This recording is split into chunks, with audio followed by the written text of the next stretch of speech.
Hello everybody, I'm TheRubber. Today, I've got a special story to share with you. Let's get straight into it. Picture this, a super introverted kid who'd rather blend into the wallpaper than to be the center of attention. Yup, that's me. Let me give you a glimpse of where I truly felt at ease. Imagine a cozy room filled with shelves of comic books, a desk cluttered with sketches, and a computer humming softly in the corner. That's my sanctuary. It's a place where I don't have to worry about fitting in or being judged. The thought of stepping out in public with all its unpredictable variables unnerved me to my core. I'm basically a walking ball of social awkwardness, especially in crowded places. Picture this, I'm at the cashier, heart pounding, palms sweaty, worrying about making people wait. Yep, that's the level of my social anxiety. And you know what? I would go to the least crowded shop just to avoid the disaster of holding up a line. However, the challenge with those shops is that they tend to be short-lived, like shooting stars that fade away after only 2 or 3 years. So one day, I had to brave a popular store to buy a Naruto comic book because the shop I used to frequent had shut down. So there I was, waiting for the bus like a functional adult. The bus stop was packed with people, all checking their watches and nervously scanning the horizon for any sign of the bus's arrival. It felt like the entire world was holding its breath, waiting for that glorious moment when the bus would finally come. And then it happened. The bus arrived, and there was a collective sigh of relief. But just as I was about to step on and pay my fare, I felt the blood drain from my face. I had left my wallet behind. In that moment, panic set in. How am I going to pay for my fare? Will I be stranded at the bus stop forever, doomed to wander the streets aimlessly? Behind me, a line of people was forming, all waiting anxiously to get on the bus. As an introvert, I couldn't help but to feel a wave of embarrassment washing over me. My heart was thumping like a drum, and my ability to speak seemed to have abandoned me, making the situation even more challenging. At the back of the bus, there was this middle-aged man staring at me with eyes so intense, I swear it could pierce through steel.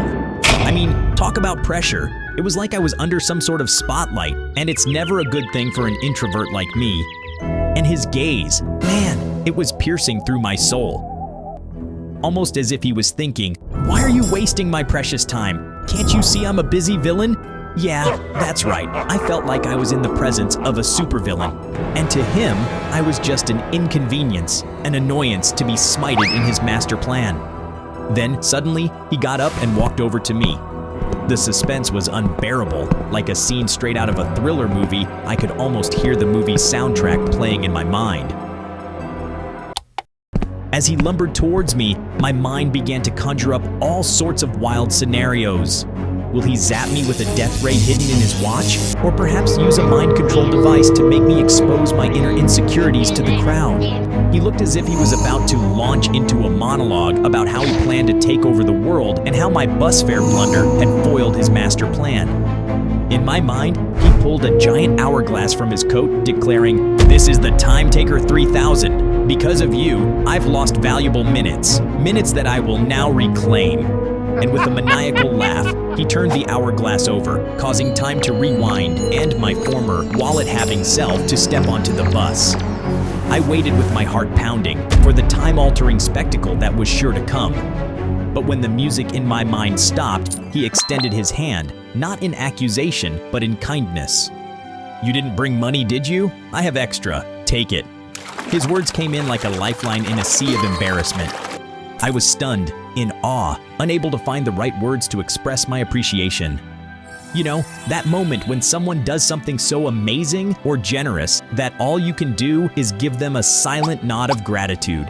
It's like your brain goes into shutdown mode, and the only response you can muster is a subtle movement of your head. I mean, seriously, what are you supposed to say in a situation like that? Thank you just doesn't cut it. It's like trying to fit an elephant in a shoebox. It's just not gonna work. So instead, you resort to the universal language of gratitude, a simple silent nod. And let me tell you, that nod speaks volumes. It says, "Hey, I see what you did there, and I appreciate it more than words can express." Like a secret handshake between two people who understand each other on a different level. It's beautiful, really. So next time you find yourself in a situation where words fail you, don't worry. Just give them the good old silent nod of gratitude. Trust me, it's more powerful than you think. As I sat on the bus, I regained my senses. The world slowly came back into focus. In that moment, I was hit with an overwhelmingly sour rush of embarrassment. I mean, here I was, the self-proclaimed judge and jury of character. I was ready to cast him as the lead villain in my imaginary bus horror flick, when, plot twist, he ends up being the hero of my day. How's that for a reality check? It's kind of like when you're convinced the last slice of pizza in the fridge is yours, only to find out your sibling already called dibs on it. It's a crushing blow, right?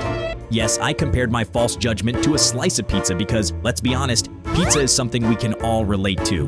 But in all seriousness, I felt so small in that moment. And not the good kind of small like a cute puppy or a mini cupcake. No, I felt small like a single crumb on the world's largest pizza. It was a humbling reminder that our judgment, formed on the shaky foundations of assumptions and appearances, can often be wrong. But hey, we're all human, and if we don't make mistakes, we're probably robots or AI, and I've seen enough sci-fi movies to know that's not a great idea. So, I'll take this slice of humble pie, thank you very much. And the next time I'm on a bus, I'll remember not to cast fellow passengers in my own imaginary horror movies. So the rest of the journey was like super quiet. Finally, the bus arrived at my stop and my heart was pounding like a drum solo. With a shaking voice, I mustered up the courage to say thank you to the kind gentleman, and he just casually waved me off as if it was no big deal. As I stepped off the bus, I couldn't help but felt like I have left with something more than just a ride. It was a lesson that stuck with me forever, like that one time I got gum stuck in my hair. You know, one of those unforgettable experiences. I raised my arm and gave a hearty wave, shouting, "Thank you, old man." There was a pause, and then I think I heard someone shout it in return, "I'm just 15 years old." Fast forward to now, I've never seen that kind gentleman again, but his simple act of kindness has completely changed my view. It made me realize something big. It lets me see how important it is to extend a helping hand whenever you can. You see, a small gesture for you might just be a tiny thing, but for someone else, it can be a life-altering moment. Just like that, and boom, their whole world changes. It's crazy to think about how much of an impact you can have on someone's life with just a simple act of kindness. So yeah, that's the story. The story of how a kind stranger, who I never saw again, changed my life with a single act of kindness. And now, I'm all about paying it forward. Because you never know whose life you might change with just a little bit of kindness. So, there you have it, folks, my little tale of kindness. If you enjoyed this story and want to hear more from my life, hit that like button and subscribe to my channel. Your support means the world to me. Until next time, stay kind, and I'll see you in the next video. Bye-bye!